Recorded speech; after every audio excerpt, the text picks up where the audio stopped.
Tú ya sabes que Tecambio es la casa de cambio online con el mejor tipo de cambio de verdad. Descarga la aplicación móvil o ingresa a tecambio.com y usa el nuevo código ENCERRONER para obtener una mejora en tu tipo de cambio.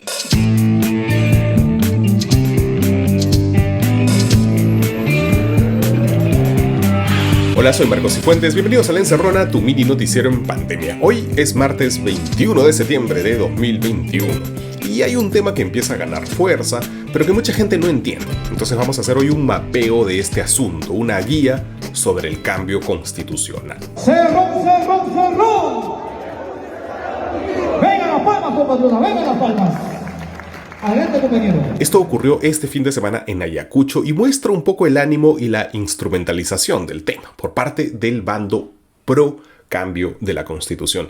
Entonces, lo primero que hay que entender en esta disputa es que la figura de la Asamblea Constituyente, que tendría que cambiar toda la Constitución, no existe en la actual Constitución, no está. Por eso todos los esfuerzos de Perú Libre y de la izquierda en general están dedicados a crear esta figura en nuestro actual orden legal. Para conseguirlo hay varios caminos. Uno de ellos es el Congreso, en el que legisladores de Perú Libre ya han presentado dos proyectos de ley para reformar la Constitución. El primero, presentado por Alex Flores, propone modificar el artículo 206 de la Constitución. Ese es el famosísimo artículo en el que la Constitución establece cómo reformarse a sí misma. Entonces, lo que plantea este congresista de Perú Libre es que allí se incluya que la Asamblea Constituyente será el organismo encargado del cambio total de la Constitución.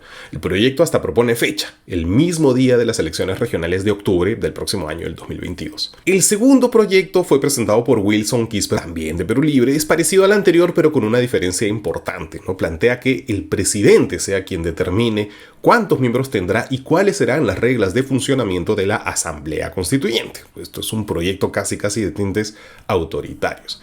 Pero lo que ustedes siempre tienen que recordar cada vez que Perú Libre se aparece con una de estas leyes locas es que son saludos a la bandera, porque no tienen los votos en el Congreso, no les alcanzan. El propio Alex Flores lo ha admitido. Y lamentablemente, compañeros, en el Congreso estoy seguro de que ese proyecto que he presentado no lo van a aprobar. Por eso el camino más importante para Perú Libre no pasa por el Congreso, sino por la recolección de firmas. Para eso ya tienen un kit, seguramente han visto a Bermejo paseándose por todo el Perú con ese kit. Si tú firmas allí en ese kit, ¿qué estás planteando? Que se pregunte a la gente en un referéndum, ¿está de acuerdo con la reforma total de la Constitución de 1993 a cargo de una asamblea constituyente, popular, soberana y plurinacional? En el texto que va con esa pregunta se propone que la asamblea constituyente tenga 130 integrantes elegidos por distrito múltiple y respetando la paridad de género, y que las candidaturas se puedan presentar desde partidos políticos o, y esto sería inédito en la historia del Perú, o por listas ciudadanas representativas. Además, los pueblos originarios o indígenas elegirán a sus propios asambleístas. Entonces, esta es una iniciativa de Perú Libre, pero no en el Congreso, sino en su calidad de ciudadanos comunes y corrientes, para que se realice de frente un referéndum. Para esto, ellos se basan en otro artículo de la Constitución, el artículo 32. Ya no el artículo 206, sino el 32, que dice aquí que la reforma total de la Constitución se puede someter a referéndum. Y como ustedes saben, cualquier ciudadano puede plantear un referéndum. Lo único que necesitas es conseguir el 10% de las firmas del padrón electoral. Eso tendría que ser más o menos algo así como 2,5 millones de firmas. Suena a mucho, pero en Perú Libre están optimistas. Y es más, han anunciado recoger al menos 4 millones de firmas a nivel nacional. Así está incluso oficializado en documentos internos del partido. Ok, entonces ese es el lado pro. Vamos ahora al lado anti-asamblea constituyente. Iniciativa de Lucas Gersi con el apoyo de Exprésate País y los congresistas Adriana Tudela y Alejandro Cabero. Aquí la cara visible es el hijo de Enrique Gersi, a quienes ustedes recordarán porque es el abogado vacunado de los antivacunas. Bueno, este joven lidera una campaña que eventualmente también terminaría en un referéndum, pero en su caso el referéndum sería para que no haya un referéndum. ¿Cómo funciona esto? Lo que estos anti plantean no es una iniciativa de referéndum directamente, sino una propuesta de iniciativa legislativa que vaya al Congreso. Entonces ellos quieren cambiar el famoso artículo 206 para que allí diga expresamente que no se puede cambiar mediante asamblea constituyente. Entonces, una vez en el Congreso, legalmente esta propuesta tiene dos caminos. El primero es que el Congreso vote ese proyecto 2 veces. Tiene que ser 2 veces en 2 legislaturas porque es un cambio en la Constitución. En esas 2 veces tiene que conseguir 3/4 partes de los votos. Pero así como a Perú Libre no le alcanzan los votos para sus proyectos pro, al bando anti tampoco le alcanzan los votos, considerando que Perú Libre y Juntos por el Perú suman 44 y además hay sectores de Acción Popular que están a favor de tener una nueva constitución. Entonces no les alcanza a los anti en ese primer camino. Así que lo más probable es que terminemos por el segundo camino, que es una votación en el Congreso con solo el 50% de los votos. Esos votos sí les alcanzan, pero si eso se consigue, allí tienes que ir ya a un referéndum. Ese es el camino más probable de esta iniciativa. Ojo, que como es un simple proyecto de ley, en realidad el bando anti requiere muchísimas menos firmas, solo unas 75,000, a diferencia del bando pro, que quiere ir directo a un referéndum y para eso necesita 2,5 millones de firmas por lo menos. Ojo que ambas iniciativas tienen cuestionamientos legales. Por un lado, algunos constitucionalistas dicen que el referéndum anti no va porque el artículo 32, que es el que está invocando Perú Libre, el artículo 32 dice que no se puede hacer un referéndum recortando derechos. Entonces, como el proyecto es para recortar lo que algunos dirían que es un derecho fundamental, no establecer nuestras propias reglas de juego, pues no va. Por otro lado, el referéndum pro Asamblea de Perú Libre tiene un problema según los constitucionalistas, el artículo 206, que dice que todo cambio en la Constitución tiene que pasar por el Congreso de todas maneras. No puedes hacer un referéndum directamente para cambiar nada de la Constitución. Entonces, en resumen, ¿cómo es la cosa? El referéndum anti quiere reformar el artículo 206, pero parece bloqueado por el artículo 32. En cambio, el referéndum pro quiere aplicar el artículo 32, pero parece bloqueado por el 206. Ese es más o menos el panorama ahora mismo. Cada bando tiene sus argumentos, sus interpretaciones legales. Aquí solamente les hemos planteado cómo está la cosa hoy y en medio de quiénes estamos atrapados. Ya volvemos con los titulares de hoy aquí en La Encerrona. Conoce una de las 20 funciones de seguridad de Didi, la app de movilidad más grande del mundo. Realizamos una validación estricta del perfil de todos los conductores, revisando más de 6 documentos. Didi, tu seguridad no es un mito. Hola de nuevo, bienvenidos de vuelta a La Encerrona, tu mini noticiero en pandemia. Hoy es martes 21 de septiembre de 2021 y estas son las noticias que son virales o deberían ser. Y continúa la gira internacional del presidente Castillo. Ojo, en nuestra entrevista de este domingo en Pequeñas Islas con Farid Cajat ya hablamos de lo que pasó el fin de semana en México, en la CELAC. Pero hoy el presidente ya está en Washington. Entonces, hoy a las 3 de la tarde, ojo, se va a presentar ante la Asamblea de la ONU, nada menos. Ayer ya tuvo su reunión en la sesión del Consejo Permanente de la OEA. Y la verdad es que tuvo una intervención mucho mejor que en la mexicana. Nosotros no somos comunistas, no hemos venido a expropiar a nadie, no hemos venido a ahuyentar las inversiones. Al contrario, llamamos a grandes inversionistas para que vayan al Perú, que es inminentemente minero. Esa riqueza la debe sentir el hombre más común. Bien, el secretario general de la OEA, de hecho, elogió el mensaje de Castillo, el señor Luis Almagro. Además, el presidente Castillo, y esto también es positivo, se reunió con empresarios de la Cámara de Comercio de los Estados Unidos.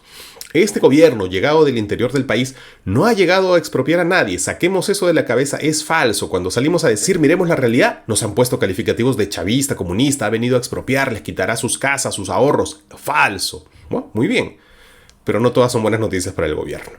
Porque el fin de semana en México el presidente Castillo dijo que el Perú mantendría relaciones con todos los países sin discriminación, lo que implicaba un reconocimiento al régimen de Maduro que estaba ahí sentado.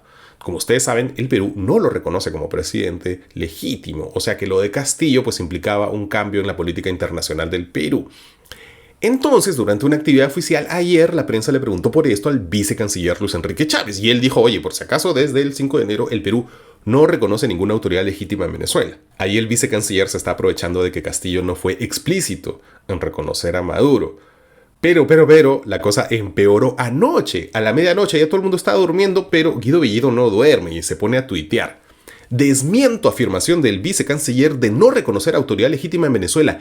No es la postura del gobierno. Nuestro presidente tuvo una reunión con el presidente Nicolás Maduro para solucionar la crisis migratoria. Si al canciller o a su adjunto no le gusta, tienen las puertas abiertas.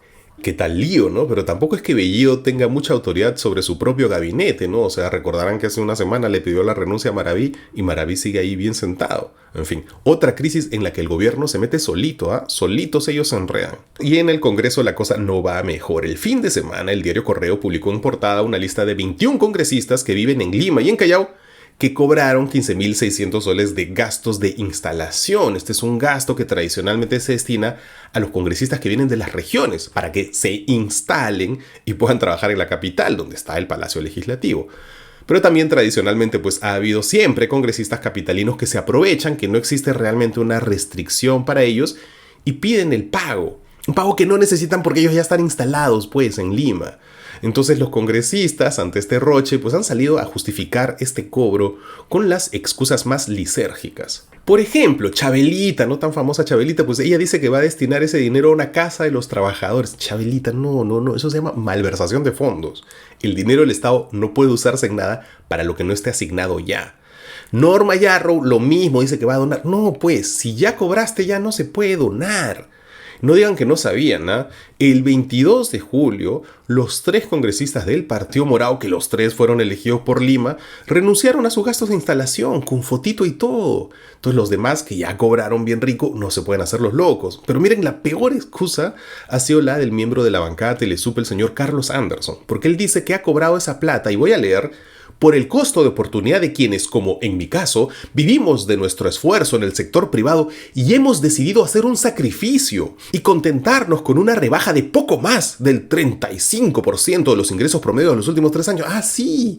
O sea que usted nos hace un favor, disculpe, que nos honra siendo padre de la patria, llévese toda esa platita. Es peor, ¿eh? Porque este patita Anderson siguió tuiteando. Durante los últimos 3 años he pagado 152.243 soles en impuestos sin haber jamás hecho uso de los servicios que brinda el Estado, salud pública, educación, vivienda para mí o mi familia. Oye, ¿en tu barrio no hay alumbrado público? ¿No tienes pistas? ¿No tienes... ¿Dónde vives? ¿No hay policías? ¿No hay agua? ¿No hay desagüe? No seas palomilla, ¿no? O sea, porque pagas impuestos, tócate que te devuelvan un poquito. No tiene sentido. Lo siento, pero todas esas excusas son las mismas que tienen en su cabeza todos los corruptos. En el Estado yo estoy perdiendo plata, sí, yo pago mis impuestos, por eso me corresponde mi tajada. Esa mentalidad es justo la más nociva en cualquier servidor público. Servidor público. Una vergüenza. Y los más de 1.000 limeños vacunados con Pfizer ya no podrán recibir su segunda dosis en Chincha. Teníamos casi 7.000 dosis asignadas para la población chinchana y otra remesa para rezagados de distintas edades. Este grupo es el que se ha visto afectado. Un 80% de las vacunas para los rezagados fue usada para atender a la gente de la capital. Ha sido una medida inmediata porque cada vacunatorio tenía entre 120 y 150 personas esperando. Estamos hablando de 1.000 a 1.500 personas que han venido de Lima, explicó al comercio al médico Richard Cifuentes, director ejecutivo del Hospital San José de Chincha. Como consecuencia de este escándalo, la jefa de Dirección de Inmunizaciones del MINSA, Gabriela Jiménez, señaló que ya nadie podrá vacunarse presentando solo recibos de agua o luz. Vas a tener que presentar tu DNI de la propia jurisdicción. Con lo cual pues se busca evitar movilizaciones masivas como la ocurrida en Chincha, ¿no? Y con lo cual además se arruina a la gente que estudia o trabaja en otro lugar. Van a tener que movilizarse hacia donde diga su DNI. Gracias, limeñitos. Por si acá, hoy martes 21 de septiembre inicia la vacunación en personas de 23 años a más en Lima y Callao. O sea que si cumples 23 años este año, dale, corre, vacúnate. La mejor vacuna es la que llega a tu hombro. Estos fueron los titulares de hoy. Ya volvemos con la entrevista de la semana aquí en La Encerrona con Marcos Cifuentes. La Encerrona llegó gracias a Service Piura, la central de carga del Perú. Cuando más nos necesite, nosotros seguimos transportando, con salidas diarias, cumpliendo todas las medidas de bioseguridad. Transportamos hoy, entregamos mañana. Somos Service Piura.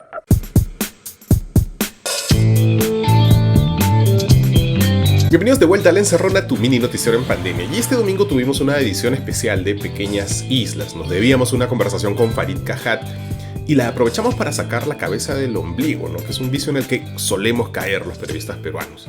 Entonces hemos mirado el Perú, pero en relación a lo que pasa en el resto del planeta. Y la verdad la entrevista quedó muy bien. Y ya que Venezuela va a ser seguramente el tema del día, pues ojo a lo que dice de la relación Perú-Venezuela. Que cuando dijo que el Perú iba a sostener relaciones diplomáticas con todos los países de América Latina sin discriminación. ¿Eso se estaba refiriendo al régimen de Maduro de Venezuela o estaba pensando Castillo en otra cosa? Bueno, todos incluye a todos. O sea, no definitivamente está incluyendo a Cuba, Nicaragua y Venezuela. No hizo ninguna excepción. Ahora, ¿por qué creo que retirarse del Grupo de Lima en este momento no tiene mayor sentido? Por un lado, porque retirarte formalmente del Grupo de Lima llevaría a una línea de confrontación con la oposición en el Congreso, que ha hecho del Grupo de Lima un fetiche, porque no tiene vigencia real. Pero precisamente porque no tiene vigencia real, da lo mismo decir que eres parte de él o no. Mantener el silencio no te compromete a nada, porque el Grupo de Lima, como digo, no emite pronunciamientos hace meses, y para efectos prácticos ya no es un interlocutor importante respecto a lo que pueda o no acontecer en Venezuela. Lo que habría que tener en cuenta, sin embargo, es que, como ya dije, hay democracias representativas con gobiernos de derecha, como la uruguaya, que reconocen a Maduro como presidente, entre otras razones, no solo porque es el presidente, aunque lo sea de facto, sino además porque la pretensión de Guaidó de ser el presidente verdadero de Venezuela perdió cualquier base de legitimidad cuando se elige un nuevo Congreso a inicios del año pasado, ¿no? La Unión Europea deja de llamar a Guaidó presidente constitucional de Venezuela. Y por ejemplo, estos grupitos que salen ahora, estos hispanistas, que salen con la Cruz de Borgoña, todo y bueno, y de ahí podemos irnos incluso hasta el mismo discurso de Trump. Ahí el problema fundamental es que muchos de quienes asumen este discurso tienen un sentido muy tenue de la realidad, ¿no? Empecemos por la reivindicación de fraude electoral en el caso de Trump en Estados Unidos, aquí en el Perú, en el caso del fujimorismo y de López Aliaga, o el fraude que ya anticipa el año próximo Bolsonaro, ahora que está rezagado en las encuestas. Es la misma narrativa y debajo está el mismo rollo ideológico en realidad. Sí, en primer lugar hay un tema de falta de sentido de la realidad, que viven en un mundo en donde hay una élite clandestina que gobierna el mundo tras bastidores y que conspira contra los pueblos del mundo. Hay un discurso de izquierda muy parecido, dicho sea de paso, ¿no? En eso solo cambia la identidad del villano, pero la narrativa es muy similar, ¿no? Lo que llamaba Trump el Estado profundo, ¿no? Deep State, que es contra el cual se levanta QAnon, ¿no? Pero fíjate hasta qué punto esto carece de sentido de la realidad. No hay tiempo para más. Recuerden que esta entrevista está libre de derechos. Llévensela a sus radios y televisores locales y búsquenla en YouTube, Instagram, Facebook, TikTok, Spotify o donde sea que escuchen sus podcasts con el hashtag La Encerrona y rótenla con su familia y con sus amigos que creen que nada de lo que pasa fuera del Perú les afecta. Con ellos también, porque La Encerrona es gratis y es gratis gracias a todos los que yapean, los que plinean, los miembros del canal de YouTube y todos los que se han suscrito en Patreon, que es una plataforma muy segura de usar, muy fácil. Inténtenlo. Y hoy es martes musical y nuestra productora Romina Badoino quiere recomendar el concierto grabado de la gira de El Dorado de Shakira que está en HBO Max. Yo sé que todos preferimos los álbums de los 90, inicios de los 2000 de Shakira, y por eso creo que este concierto es bien paja porque reúne casi toda su carrera musical, más allá de que también canta el Waka Waka. Lo más increíble es la versión grabada de antología, en la que literalmente todo el público se pone a cantar llorando. Es realmente emocionante ver a tantas personas cantarla, van enfocando las distintas caras del público, es increíble. Esta versión de antología ya la pueden encontrar por su cuenta en YouTube y si quieren ver todo el concierto pues lo encuentran como El Dorado World Tour en HBO Max o en sus plataformas alternativas favoritas. Eso es todo por hoy, soy Marcos Cifuentes y esto fue La Encerrona, el único noticiero que te manda un abrazo. Chao, hasta mañana.